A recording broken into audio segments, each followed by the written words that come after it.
Bankrupt.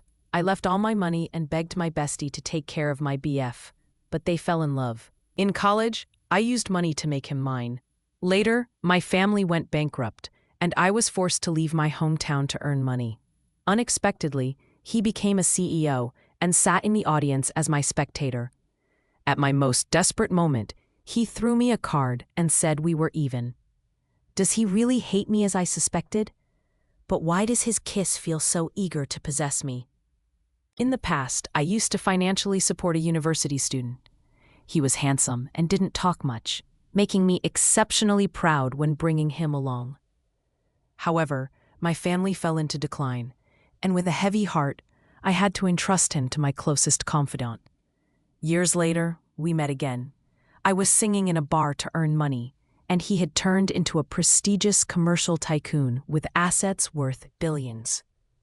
He loftily threw a stack of money at me, asserting, "This settles our debts."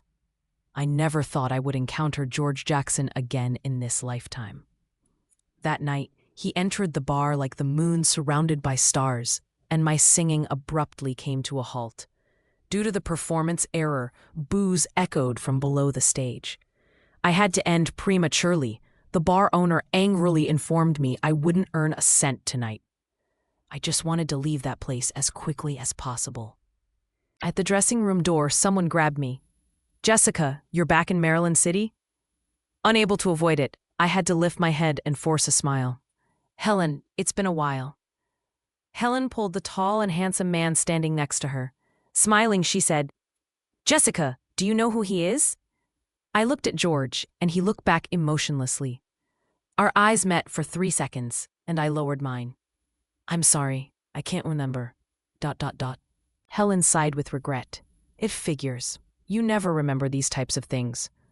I felt as if I had been stabbed with pins and needles in my back. George spoke up. His voice was as deep and charming as I remembered. "Helen, let's go for a drink." Helen nodded and took out her cell phone. "Jessica, what's your Facebook ID? I'll add you." I gave her a string of numbers. Helen smiled at me. "We'll meet up next time." As they left the changing room, I spotted them. George was casually half reclining on the couch, with Helen snuggling into his shoulder. They looked like a perfect match. That night, I retreated early to the rented cottage. There were 2 friend requests on Facebook. I accepted one from Helen. The other one had no note attached, and the profile picture was a complete stranger on a black background. After giving it some thought, I decided to reject. That night, I dreamed of things that happened 6 years ago. Back then, I had just turned 22 and started to financially support a university student. I first met him while he was working part-time as a waiter. My fondness for him was irrepressible. Later, I learned that his family was not well off. He had to earn money for his tuition and living expenses, and he also had to save money for his grandmother's medical expenses.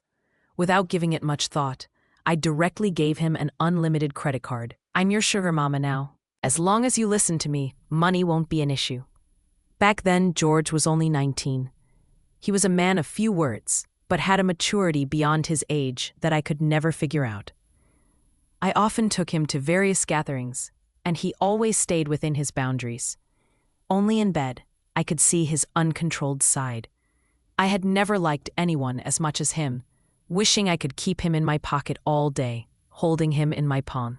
I even thought about tying him down with money, making him stay in my world forever. Unfortunately, such days didn't last long. My father jumped off a building because of a business bankruptcy. Overnight, my family fell on hard times and we were knee-deep in debt. I had no choice but to flee Maryland City with my mother. At that time, the one I was most worried about leaving behind was George. I gave my remaining savings of $200,000 to my best friend Ruth and entrusted her to pass it on to George, urging him to take good care of himself. I didn't have the courage to ask him if he felt happiness or humiliation during the days I forced upon him. Furthermore, I didn't even dare to formally say goodbye to him. The next day, I was singing at a bar, and I performed well that evening. and even got some tips from the customers. After the performance, I changed my clothes and was attempting to leave through the back door, but was stopped by two men I didn't recognize. After receiving tips, you should at least accompany us for one night, shouldn't you? They covered my mouth and dragged me towards a nearby alley. Just as I was struggling desperately, a figure rushed over with a speed that brought wind along, and his fists were also whistling through the breeze. Shrieks and screams shattered the quiet of the night. In the dim light of the street lantern, I recognized my savior as George. Seeing the situation take a turn, the two thugs shockingly pulled out switchblades from their pockets and lunged at George. "George, watch out!" I yelled in urgency, which made George pause for a moment. The blade then deeply cut through his arm. Fresh blood instantly dyed the sleeve of George's clothes red, dripping onto the cold ground. Realizing the trouble they had caused, they turned and ran. I was so scared that I felt like I lost my soul. Grabbing his hand, I anxiously asked, "What are we going to do? You're injured." George looked at me with cold indifference. "Haven't you already forgotten me?" I was at a loss for words. George tossed me the car keys and said indifferently, "I can't drive now. You'll have to take me home." His words were light, but they held an irrefutable command. He was injured because of me, and I couldn't refuse, so I reluctantly took the driver's seat of his Maybach. It was quite remarkable that George lived in a gated community that was once our home before my family went bankrupt. Passing by our old home, I saw how broken down it was, which plunged my heart into a pit of sorrow. Upon arriving at George's place, I located the first aid kit as he instructed. George took off his shirt, revealing the fierce wound on his arm. I felt a pang in my heart, and my hands slightly trembled as I helped him bandage the wound. I watched in dismay as the freshly applied bandage was stained red by fresh blood, my eyes welling up with tears. A deep voice from above me, George asked, "Are you worried about me?" I looked up, a tear escaping, landing on his arm. George's handsome face drew closer, and I couldn't help but retreat, only to find that there was nowhere to retreat to. In an instant, George's warm lips forcefully pressed against mine. Time seemed to freeze, the surroundings falling into silence, leaving only our increasingly ragged breaths. The prolonged intimacy brought back a touch of sanity. "We can't. You're injured. Just forget it." Burning kisses fell onto me again and again, and I, in the maelstrom of this deep affection, completely lost myself. The next morning when I woke up, George was not in the room. Thinking of the absurdity of the previous night, I felt disheveled. Under current circumstances, George and I would have no future. I hastily dressed up, waiting to leave before George returned. I didn't expect to bump into Helen under George's apartment building. Feeling both guilt and panic, I was contemplating how to explain to Helen why I came out from George's place when Helen started speaking first. "Let's find a place to talk," she said. I accompanied her to a coffee shop. Holding my hand, she said very sincerely, "We are good friends. Don't bear everything by yourself. You can ask me for help whenever you need to." I felt touched. Since my family went bankrupt, all those old friends had stayed away from me. Only Helen treated me the same as before. She hesitated before softly uttering, "There's something I have to tell you." George said the person he hates the most and least wants to meet ever again is you. My heart sank, filled with bitterness. But he is now my boyfriend, and I love him very much. If he does something excessive to you, please, for my sake, don't blame him. I was overcome with shame. She was worried about me when I had done something unforgivable to her last night. In an attempt to ease Helen's worry, I managed to force a smile. As you know, it was all for fun back then. I never really liked George. No sooner had the words fallen than Helen's face suddenly tightened. I looked back, following her gaze. George had somehow managed to stand behind me. He heard everything. Helen quickly put on a smile and walked up to George. "George, Jessica was just joking. Please don't take it to heart. George's lips twitched coldly, and his icy gaze fell upon me. It made one shudder. It doesn't matter. After all, we're all in the same boat. Just as I was utterly embarrassed and wanted to bolt, my phone rang. It was from my mother's primary doctor. He said that my mother's condition had suddenly worsened and that she needed emergency surgery. Hanging up the phone, I dashed out of the coffee shop in a flurry. During the morning rush hour, I flagged down for a long time, but couldn't get a taxi. My tears were welling up in desperation. At this moment, George pulled up and parked the car in front of me. Get in. There was no time to think too much. I quickly relayed to him an address. Upon reaching the hospital, the doctor handed me an invoice and said icily, "Once the charges are paid, we can start the operation." In desperation, I pleaded, "Can't you start saving my mom first? I will make sure to pay as quickly as possible." The doctor shook his head with a troubled expression. "Miss Jessica, we are also helpless." At that moment, the invoice in my hands felt as if it weighed a ton. Suddenly, that invoice was whisked away from my hands. Before I could respond, George was already walking towards the payment window. 3 hours later, the operating room's light finally went out. Fortunately, due to timely resuscitation, my mother had temporarily escaped danger. But the subsequent treatment costs were astronomical in comparison. I finally let out a sigh of relief, and my legs started to give way. Just as I was about to fall, a strong hand steadied me. Only then did I realize that I hadn't yet thanked George. As I was about to say something, he tossed a bank card at my feet. His tone was laced with sarcasm and disgust. "The cost of the surgery just now, consider it as the service fee from last night. This card is for you to use as you please. Consider it as my payback for your kindness years ago. Jessica, from now on, we owe each other nothing." It took me a while to come back to my senses. This scene overlapped with the one from 6 years ago. That day, I was teasing George, who had already had an affair with me. His face was beet red, focusing intently on the work at hand, remaining silent throughout. The supervisor suddenly came running and said that his grandmother was critically ill, urging him to go to the hospital quickly. I will always remember his look of both panic and self-blame. Before he could say anything, I hurriedly shoved him into the car and rushed to the hospital. The circumstances of that time were strikingly similar to today. The hospital insisted on payment first before medical aid.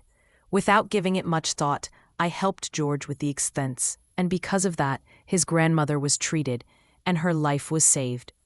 After guarding for 2 days and 2 nights, his grandmother eventually stabilized from the critical condition. George sat wearily at the edge of the sickbed, his gaze downward, his face hidden in the shadows. He croaked out, "The money. I will pay you back." However, I nonchalantly shoved a black card into his hand. "Don't put on a brave front. Follow your sister. I can assure you, you'll have more money than you can spend in the future." George looked up at me in surprise, gripping the card in his hand, veins popping, his eyes complex. Truly, times have changed. The wheel of fortune turns indeed. And after George left, over these years, my mother and I have been living a life of constant evasion. I served as a waitress, washed dishes in the kitchen, and performed on the streets. During those difficult days, I secretly yearned for George, reminiscing about our happy times. I thought that George still has some feeling for me. At least he doesn't hate me. But now, I can't deceive myself anymore. I found several part-time jobs, working day and night, just hoping to save enough money to pay back George's surgical fee. A friend introduced me to sell alcohol at a nightclub, saying the commission was high. Without hesitation, I took up the job. One night, the supervisor arranged for me to serve in a private room. As I stood at the door with the drinks, I saw George in the crowd, standing out significantly. I turned to flee, but was grabbed by a colleague at my side. "Why are you running? Those inside are all prominent figures of Maryland City. They are not easy to get close to." She whispered in my ear, "Just the tip they gave is equal to your singing wage for a month." I could only lower my head and walk into the private room, fearing that George might spot me. My colleague was enthusiastic, taking the initiative to pour drinks for them. One sucking up comment after another almost seemed to stick to these people. I hid in the corner, silently praying that no one would notice me. Suddenly, a rugged voice rang out. "Hey, lady, what are you doing standing there? Come sit next to me." The waitress nearby nudged me.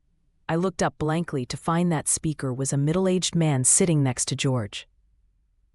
George laid back lazily on the sofa, legs elegantly crossed, surveying his surroundings with a condescending gaze.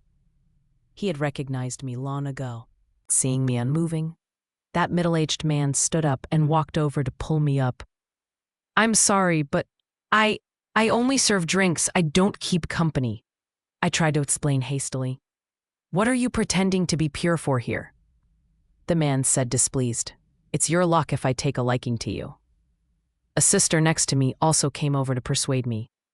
"Don't be foolish. If you're complained about, neither of us will come out unscathed." I subconsciously threw a pleading look at George, but he just gave a dismissive smile, looking like he was enjoying the show. And in that moment, my heart sank. I recalled the words Ruth told me before. George utterly loathes me now. At that moment, I was filled with a desperation, an urge to risk it all. I really needed money. My mother's medical bills account was nearly depleted, and I still owed money to George. Given the situation, did I have any position to be selective? I self-abandonedly grabbed the glass of alcohol in front of me and emptied it in one gulp. The bitter flavor spread in my mouth, as if silently mocking me. The middle-aged man across from me chuckled in satisfaction and casually tossed a pile of bills at me. I gripped the money tightly, feelings of confusion swirling within. The middle-aged man sized me up and down, grinning wickedly. "How about this? You take off one piece of clothing, and I'll give you more money." Others started joining in, cheering, "Strip, strip, strip." Face to face with the harsh reality, both humiliation and self-respect meant nothing. I undid the buttons of my clothes and took off my coat. The middle-aged man didn't go back on his word, indeed throwing a few more bills at me. "Continue." Biting my lip, I noted I still wore a tank top under my shirt. With determination, I pulled down my shirt. But before I had a chance to see the guests' reactions, a large coat was draped over my body, wrapping me securely. The middle-aged man looked disappointed. "Mr. Gu, the show just started. Why?" Before he could finish his sentence, he was abruptly interrupted by a kick from George, tumbling him onto the sofa behind. The room immediately erupted into chaos. George beat the middle-aged man who was bullying me until he begged for mercy, scaring the rest to the side, too afraid to make a sound. In the end, he dragged me away from the room without looking back. All the way, George kept silent. His face was so gloomily frightening. After much struggling, I finally broke free from his grip. "What are you doing? I still have to work," I exclaimed. George gritted his teeth. "So now, for money, you even give up your dignity, don't you?" His harsh words stung, and I felt my eyes welling up with tears. "Yes, what business is it of yours?" My response infuriated George even more. He glared at me, his eyes looking as if they would tear me into pieces the next moment. "So, you would rather be insulted like that than use my money?" he shot back. I sneered. "What, is your charity more noble? Why do you care how I earn my money?" "George, you said it. We are even now. My business is none of your concern." I ran out of the nightclub alone. While waiting for the bus, I received a call from Helen. She sounded very anxious. "Jessica, are you okay? I saw a video of you being bullied. I'm sorry on behalf of George. He shouldn't have played you like that. Listen, it's better if you stay away from George. After all, he's very vengeful. I'm really worried about you." After ending the call, I gradually came to realize in my confusion. Those people who were instigating earlier were all directed by George. The next day, A video of me drinking and stripping for money in a private room spread wildly on the internet. I was heavily criticized by netizens. Today's girls dare to do anything for money. She's so shameless. I wonder what her family would think. If the parents can't teach their child right from wrong, how good can they be? Maybe she has her reasons. Whatever the reasons, they're just excuses. Instead of earning a decent living, she chose to go down such a crooked path. She's quite a looker. Anyone knows how much she charges for a night? The one upstairs seems pretty desperate. Aren't you afraid to catch a disease? Before I could even grieve, I received a call from my mother's primary physician. The doctor said my mother had an extremely emotional day, and she had pulled out her oxygen tube herself. If not for the immediate intervention of the medical staff, the consequences would have been dire. I hurriedly took a taxi to the hospital. In the ward, my mother's face was pale white, her eyes red and swollen. She had obviously been crying for quite a while. I quickly rushed to her side, tightly grasping her hand, with tears welling up in my eyes. With self-blame, my mother said, "Jessica, it's all because of me. If it wasn't for me, you wouldn't have done such a thing." A pang of pain struck my heart. My mother found out about the video. I forced myself to stay calm, comforting my mother and assuring her that I was okay. In the end, I promised my mom that I would never go to such a place to work for money again, and with that, she was finally able to rest peacefully. Later, I inquired with the medical staff, and only then did I discover that 2 people had come to visit my mom in the morning. Based on the nurse's description, it must have been Ruth and George. Ruth had brought some fruits and nutritional products for my mom. As for George, he had deposited a large sum into my mother's medical expense account. At least for the next few months, I won't have to worry about money. Was this a case of slapping me first and then giving me a candy? That afternoon, when I searched the internet for the video, it had already disappeared without a trace. Ruth told me she had used her connections to help minimize the impact of the online scandal. At that time, aside from saying thank you, I truly did not know what else I could give her or how I should express my gratitude. In the evening at the bar while singing, I ran into George again. But this time, I was neither nervous nor embarrassed. I simply treated him as if he was invisible. When guests requested songs, I sang. When someone offered me a drink, I drank. Making money with my own hands, I didn't feel there was anything to be ashamed of. After finishing work on my way home, I noticed that someone was following me. Fear gradually filled my heart, and I quickened my pace, almost running all the way home. Just as I was about to close the door, a large hand suddenly wedged in the door gap. Under the dim hallway light, I recognized his face. It was George. He evidently drunk quite a bit tonight, his face unnaturally flushed. When the performance ended, I scanned the audience but didn't spot George. I thought he had already left. Never did I expect that he would actually follow me. Caught off guard, he pushed the door open, pinning me against the chilly wall. "Jessica, how can you be so heartless?"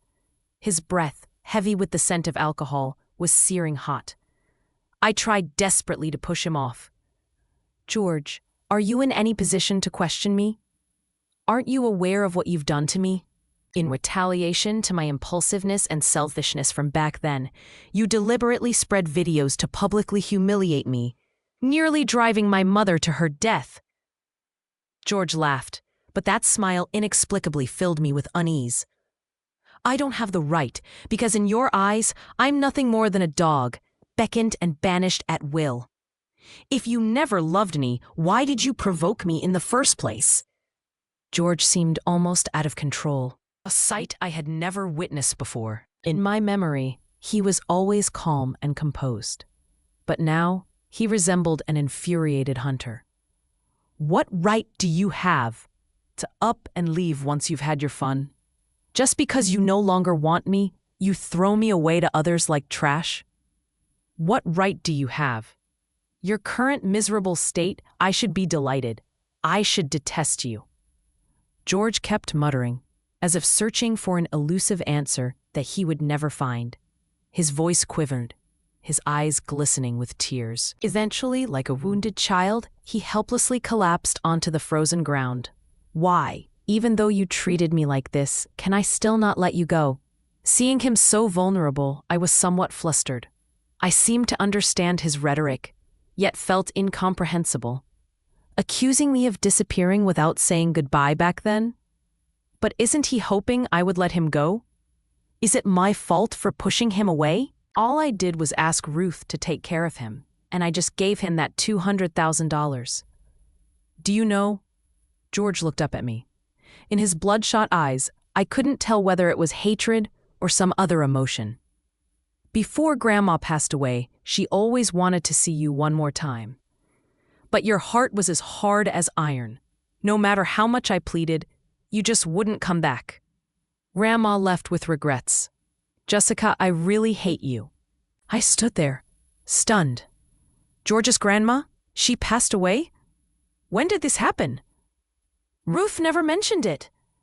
Jessica, the incident happened abruptly years ago, forcing me to escape Maryland City overnight with my mother. The only person I could contact was Helen. She told me a lot about what happened in Maryland City and about George.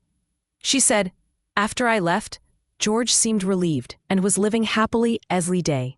She reported that George's grandmother had successful surgery, was discharged in peace, and lived with George.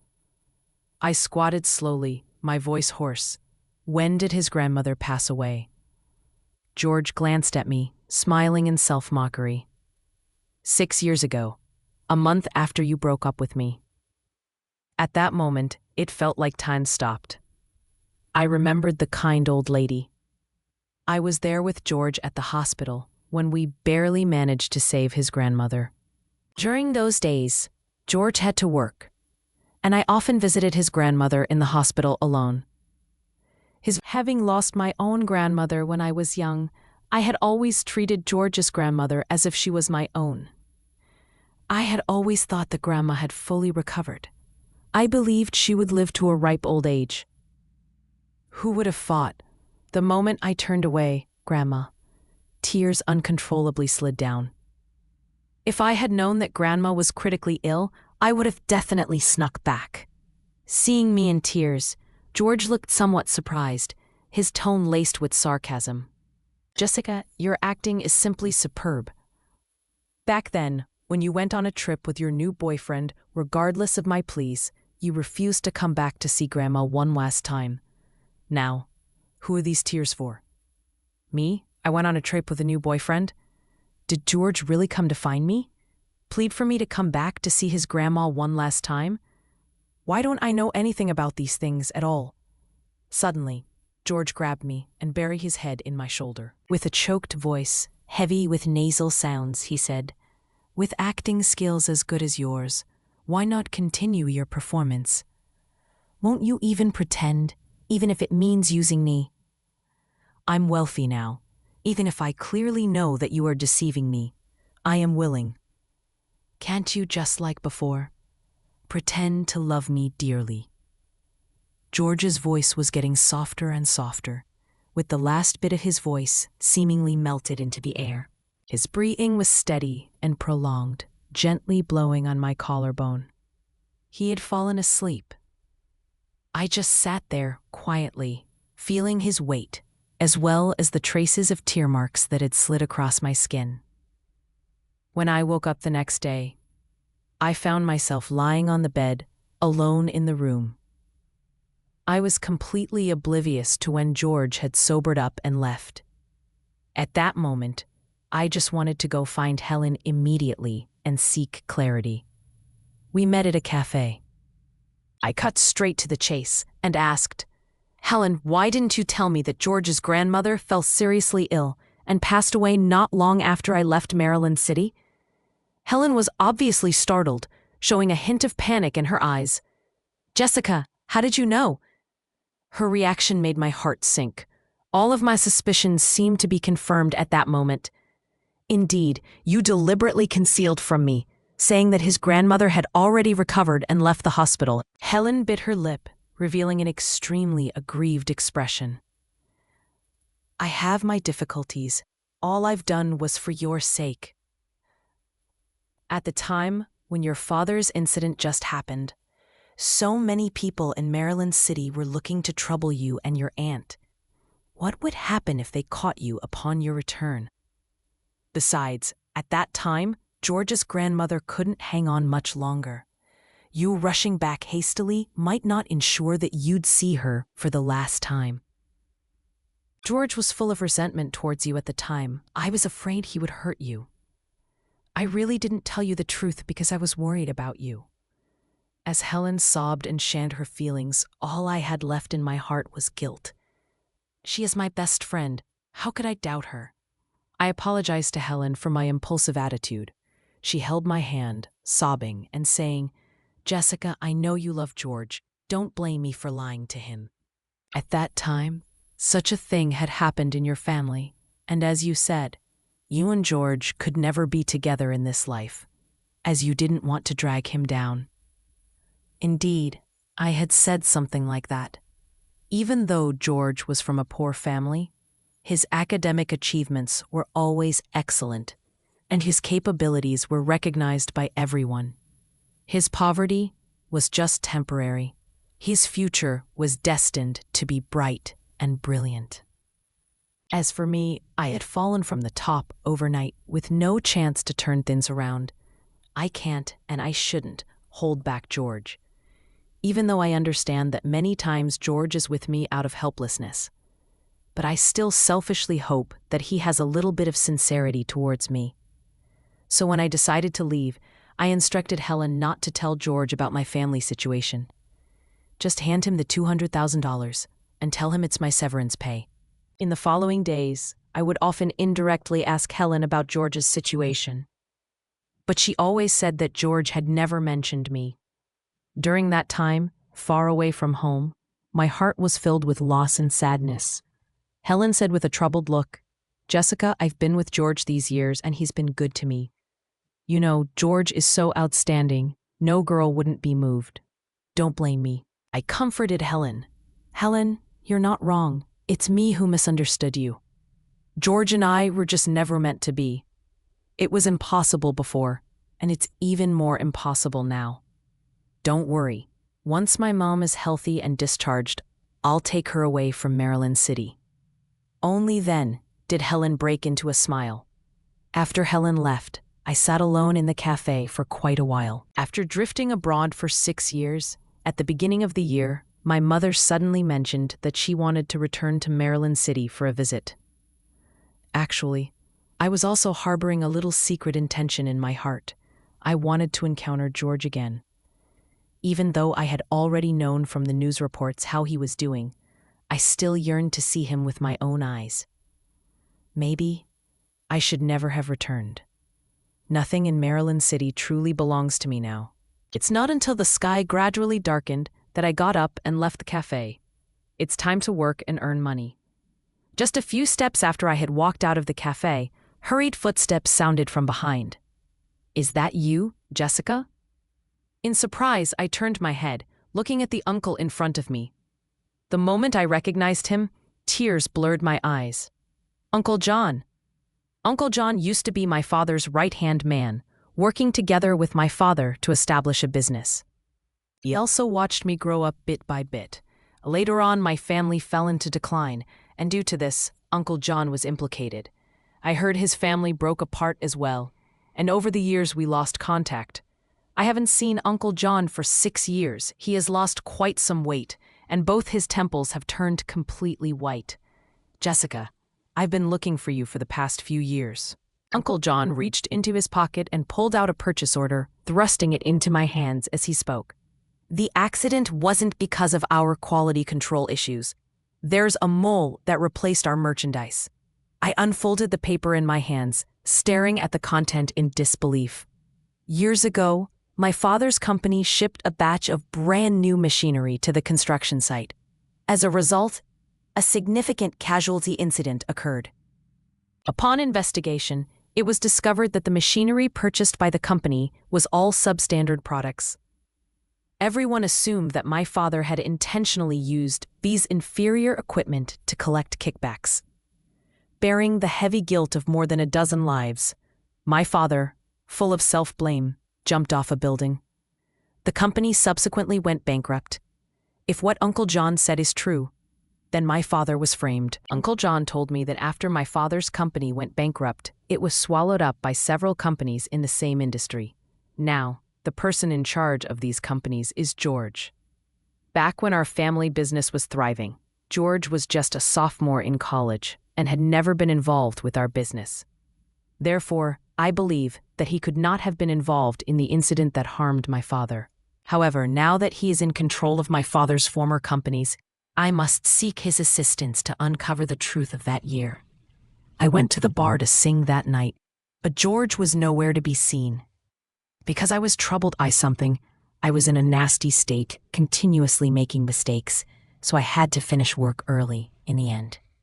Instead of rushing back to my rented place, I was mindlessly flipping through my phone in the bar. I noticed that there was a new stranger in my Facebook contacts. His profile picture was completely black. I was baffled. Hadn't I rejected him before? Why was he back in my contacts again? His moments were entirely blank, without any personal information. For some unknown reason, I sent him a message. George? Reply. It's me. It turns out it's George. One day, while at the bar, I ran into him and Helen unexpectedly. Helen had asked for my Facebook ID, so I guess George must have written it down secretly too. He had requested to add me as a friend, but I had declined it since I didn't know who it was. So, when did he use my phone to add himself back in? Was it the first time we slept together at his place, or after he sobered up at my place last night? None of this matters now. I just want to find him immediately and unveil the truth from that year. I sent a message. Where are you now? I have something to ask you. After waiting for a while, he finally replied. I talked nonsense last night because I drank too much. Don't take it to heart. I was taken aback and replied, there's something else. I'm at the entrance of the bar. Sure enough, as soon as I stepped out of the bar, I saw that Maybach parked under the tree.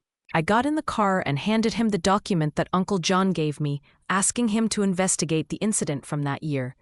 George took a look at the document and was silent for a long time before he spoke. Actually, I also investigated your father's case 2 years ago. I was surprised to look at George. Did he believe my father was innocent? George saw through my thoughts and explained, I didn't understand your family situation at that time, and I was investigating this case just to find you. So that's how it was. In the first 2 years after you left Maryland City, I didn't know your real identity. Helen only said that your family had moved out of the city due to business. It wasn't until my senior year that I heard from another friend that your family had encountered a misfortune. I hang my head low, really wanting to ask, why are you seeking my help? However, when the words reach my lips, all I managed to say dryly is, what have you found then? George takes out several photocopies of documents from the glove compartment on the passenger side. Pointing to the reviewer's signature on the documents, he asks me, do you know this person? I scrutinize closely, shaking my head in response. I've checked all the personnel and heads of your company's procurement department from back then, but this person doesn't exist at all. There are still some old employees who worked under your father at the company. I've asked them privately, and they all say your father was a man of integrity. He would never stoop to purchasing counterfeit machinery to save costs. I am somewhat moved. I hadn't realized that George had done so much for me in the background. Anxiously, I voice, so if we can just find this person, we can clear my dad's name, right? George shakes his head. Even if we find him, it doesn't necessarily prove that he was behind all this, unless you have evidence. I had received copies of documents, all signed by a mysterious person from George. Upon hearing this, Uncle John suggested I talk to Helen. Helen's father used to be in charge of the financial department in our family company. He was familiar with the head of the procurement department and might have some insights. I met with Helen, telling her everything I knew and suspected. She was shocked to hear what I had to say. I knew Uncle Jessica could never do such a thing. He was definitely wrongly accused. I was moved to the point of tears. Helen, she believed me. I handed the documents to Helen. Could you please ask your uncle if he recognizes the person who signed these many years ago? Helen stared at the signatures on the documents. She hesitated for a long time. The handwriting is so rough, I can't make out who it is, but... She seemed to hesitate, expressing something which made me anxious. Jessica, do you know something? She bit her lip, struggling to say, Do you think it's possible that George did it? I was stunned. She continued, You know, George really resented you back then. He might have been the one who... That's impossible. I interrupted Helen's words. George didn't even know who I was when my family was going through all the trouble. He took over the company only 3 years ago. Helen, you should know George. He's not that kind of person. Helen managed a couple of forced laughs, her face full of embarrassment. Indeed, George is not that type of person. Don't worry. I'll ask my father when I get home and let you know immediately if there are any news. I nodded gratefully. Unexpectedly, the next night when I was planning to go to work at the bar, Helen called. She had clarified the past and specifically reminded me that this matter had wide implications and should not be known to the third person until everything was clear. Upon hearing this, I was so excited that I immediately called my boss at the bar to take a leave. The place Helen suggested was quite remote. Although I was puzzled why she chose this place, the eagerness to unveil the truth was so overwhelming, like a raging tide, that I didn't have time to think too much. After getting off the car, it was another 10-minute walk, according to the location Helen gave me. On my way, George called, asking why I didn't go to sing at the bar tonight. Right, since we reunited, George almost visited the bar every night, having promised Helen to keep this a secret. I lied that I was feeling unwell and took a day off. Across an extremely secluded area, I finally saw the small building where Helen asked me to meet. I knocked on the door excitedly. Helen was already waiting inside. She handed me a glass of water. After all the walking, I was really thirsty and drained it in one gulp. Helen, what did your father say? He does recognize that man, doesn't he? Helen nodded. My father indeed knows him. That year, it was this man who swapped the goods undercover, causing the accident. I became so excited that my voice trembled. Really? I was afraid that even if we found the person, we wouldn't be able to prove his connection to the accident.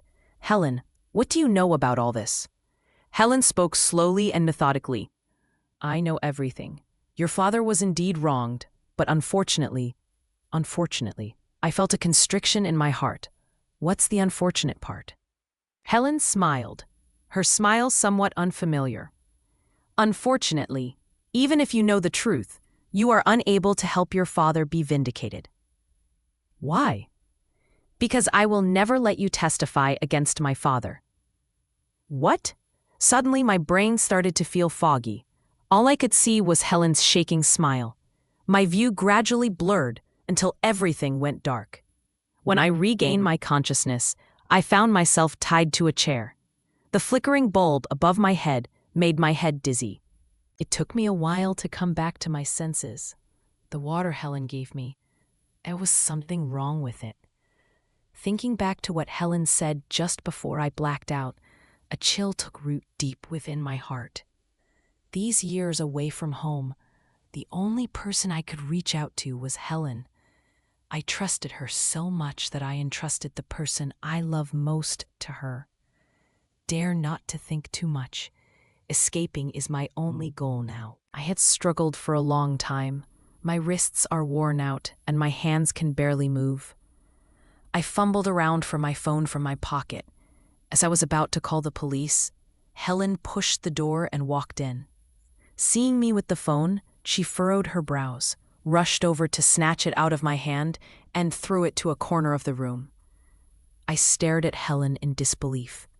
Helen, I considered you my closest girlfriend. Why did you treat me like this? Helen laughed. Girlfriend? How can I be friends with a lowlife like you? Astonished, is this the same sweet, gentle, and understanding girl from my memories? Turns out, in her eyes, I don't even qualify as a friend. All these years, I had to put up with you because of your money. If it hadn't been for George, I wouldn't have bothered with you at all. Although my heart ached, my current main concern was still that incident. I asked confrontationally, was it your dad who swapped the supplies privately, causing the accident, correct? My dad trusted your dad so much to handle the company's finances. How could he have done such a thing? Helen laughed. Business is a battleground. Who believes in real friendships? Your dad is too naive. I struggled trying to stand up, but found I couldn't move. Don't dream on. Now that you know the truth, how can I let you go? I asked apprehensively, what are you planning to do? In this desolate place. If you were to die of hunger or thirst, it would probably be several days before anyone found out, right? Don't worry, I will be looking after your mother. As soon as word of your death spreads, I'll tell her straight away. I gritted my teeth. Helen, if you dare to touch my mom, I won't let you go even if I become a ghost. A ghost? If ghosts existed, wouldn't George's grandma have come for revenge by now? She laughed with a sinister, eerie expression. I felt a chill down my spine. Did you harm George's grandmother? I certainly don't have that ability. I just delayed calling a nurse when she was sick. Helen, how could you be so ruthless? Is this being ruthless? That old woman was in the way. With her around, how could George leave home without any worries? If he was still poor, how could I possibly fancy him? I stared hard at Helen. So when you say you love George, you actually love his status and position? You're half right, Miss Jessica. I also wanted to try having a man you have sponsored. As though remembering something, Helen's face suddenly exaggerated. Right, there's something you might not know. George's grandmother was critically ill at the time, but she could have been saved with immediate surgery. Back then, I said I would go to you to borrow money. But what did I tell George? I said you weren't willing to lend a penny, and that you didn't care about his grandmother's life or death. Haha, you don't know how desperate George was. That despair was absolutely captivating. I hate myself for trusting the wrong person, harming Grandma. The $200,000 that I asked you to give George, you kept it too, didn't you? Helen shrugged, her face unconcerned. I should thank you, though. With the $200,000, I bought a gold bag. I got tired of it after using it for 2 months and threw it directly into the trash. In my anger, I struggled, longing to rush up to her and give her a slap on the face. Helen frowned, suddenly grabbing my hair and stuffing a pill into my mouth. I've had enough of your noise. I've said all that needs to be said. Now, go ahead and die. As Helen's arrogant laughter echoed, my consciousness once again blurred. I had a dream. I saw my father in it, as well as George's grandmother.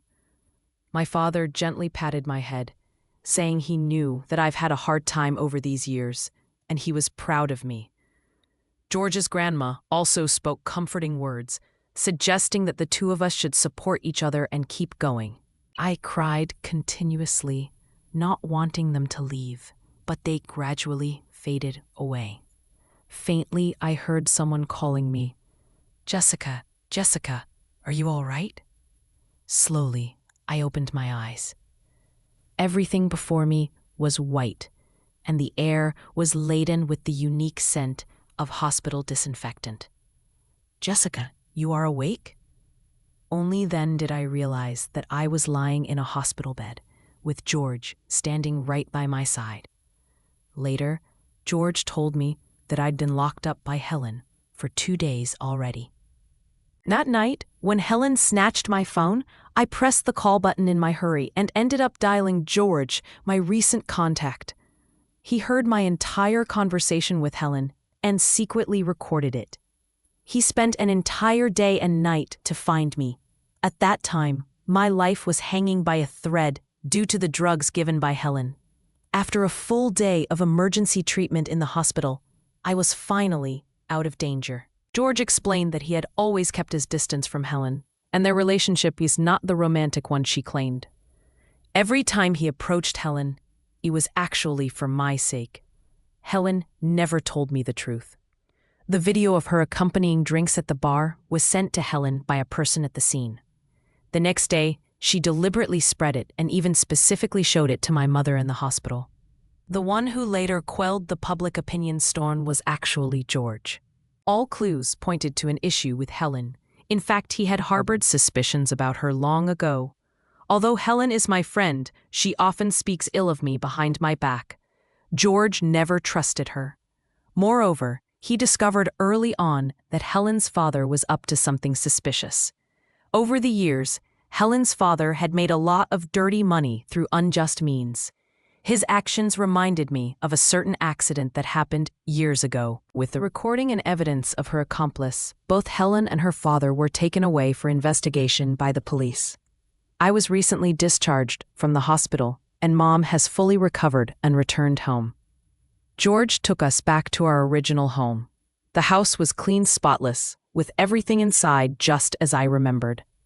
After George succeeded, the first thing he did was buy back our house that we were forced to sell, just waiting for our return home. After everything settled down, George and I went to the cemetery to visit Grandma. The photo of Grandma on the gravestone still appeared kind and amiable. A gust of wind blew, the long hair fluttering in the wind. In a trance, I seemed to see Grandma smiling contentedly. George said that Grandma especially liked me. At that time, I often went to the hospital to chat with Grandma. Grandma had already treated me like her own granddaughter, and that was also the time when George truly fell in love with me. Though at first he was my employee, he couldn't help but develop genuine feelings for me. But he didn't dare to tell me. He thought his status did not match mine, and that he wasn't worthy of saying he loves me. So he silently vowed that one day he would achieve success on his own. Standing at the same height as me, he would proudly tell me that he loves me. A month later, after thorough police investigations, the truth came to light. Helen's father was officially arrested for his past crimes. Helen, due to her role as an accomplice, would also be punished by the law. After 6 years of injustice, the truth finally came out, and my father's honor was restored. Later on, my mother, George, and I went to visit my father's grave.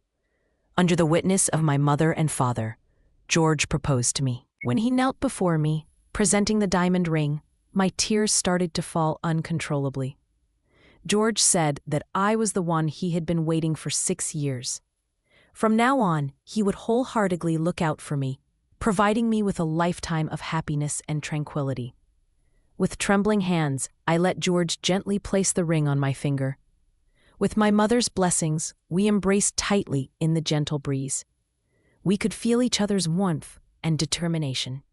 Having gone through countless difficulties, the path ahead might be long, yet it's full of hope. This time, our union is not about money nor gratitude. It doesn't involve any external factors. It's simply because I love you. End.